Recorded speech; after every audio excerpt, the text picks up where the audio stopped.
I feel like in the beginning it all happened really fast. So we were under a state of emergency here in Ethiopia for almost somewhere between 5 and 6 months. The state of emergency restricted gatherings and meetings. It restricted travel. For the overall program, it was such a steep learning curve for us that we have to stop our operations on the ground since late March, early April.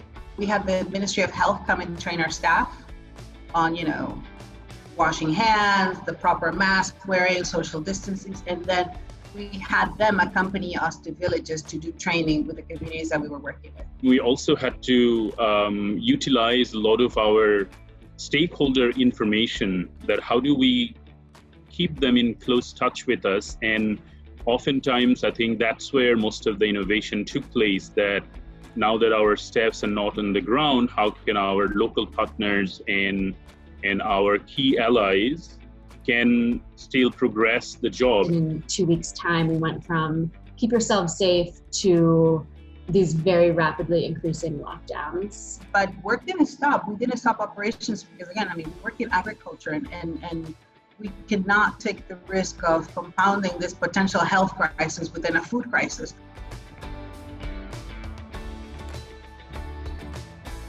We hadn't set up the micro-franchise network everywhere yet. We work in 37 districts, and we only had the micro-franchise network in, I think, about half of them. The micro-franchise salesmen take a bit longer to train up. We thought we could quickly train some youth sales agents to do the same type of work.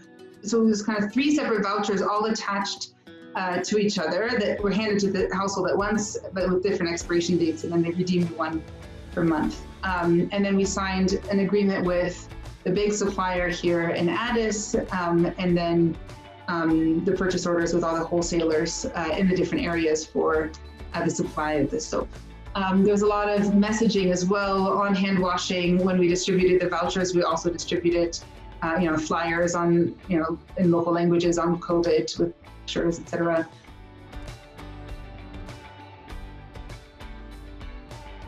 So we thought about mobile phones, because we knew all of our field-based staff have mobile phones that were initially used for data collection, and we can engage participants that way. So if we adapted things like our coaching messages, made them shorter, more succinct, we could engage participants with mobile phones. We talked about using group conference call methodologies. We taught parents to identify the signs and symptoms of malnutrition, so then if a coach can't be there to do nutrition screening or the mid to upper arm circumference measurements, at least then a parent can identify signs and symptoms of a malnutrition problem, and then a coach remotely can make a referral as necessary based on that information.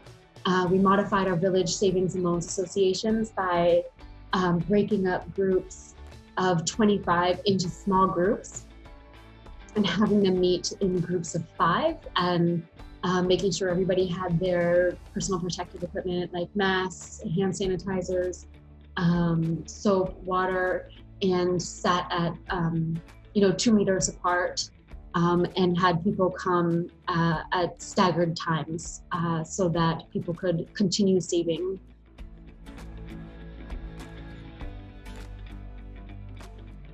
Because of absence of our staff on the ground, we had to thought quickly that how best we can organize these key stakeholders so that we can better kind of support farmers with the right knowledge, the materials and the know-how.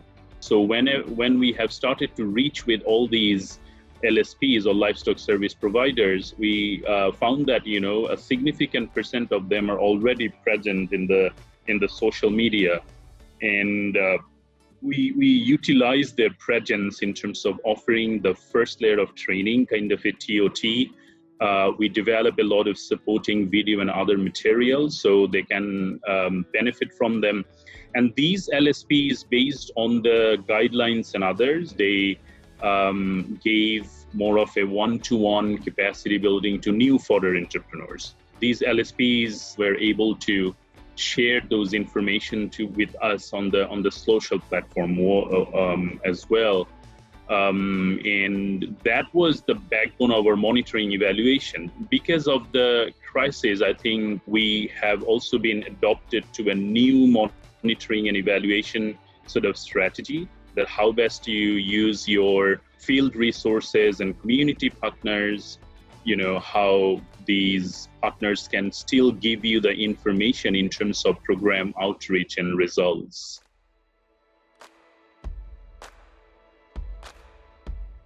The system that we're using is called Third Eye. So it processes these images through a software that then tells you, before the human eye can detect that there's a problem in a crop, the system actually alerts you 3 weeks before that the crop development is not happening as it should. So we have 3 weeks of time to intervene.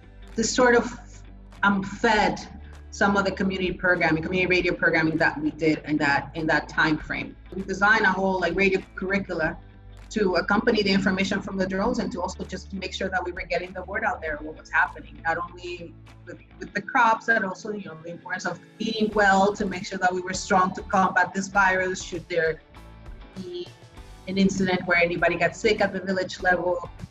So it was a twofold intervention, if you will.